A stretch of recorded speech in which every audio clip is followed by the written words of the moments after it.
Hello, welcome back to the Armenian Museum of America. I'm Gary Lind-Sinanian, the curator. I'd like to share a couple of other objects from our collection with you today. This is an example of hairpin lace. Stylistically, it's a typical American style or European style, a Cupid.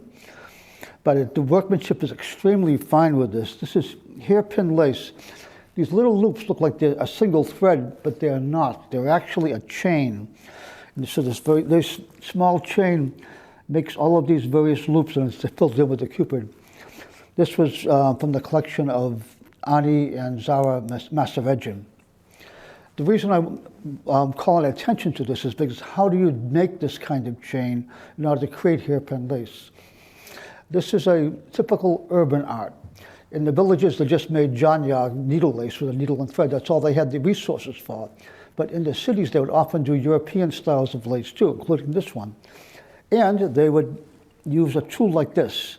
This is it looks like a baseball bat, it's a very tiny one, made out of silver with lovely floral work and yellow work with flower designs.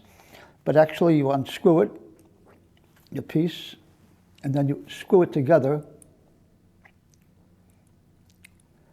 And this is a very fine hook. I don't know if you can see the detail here, but this is it's almost visible to the eye. A very fine hook for the thread.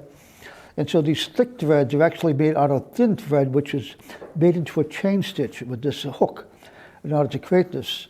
And so this tool will be used for making things like hairpin lace, and there's also a form of embroidery called tombow work, which they use this for as well.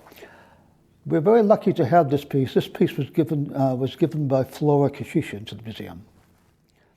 The Armenian Museum is here to share our stories, our history, our culture with you. We thank you for joining us.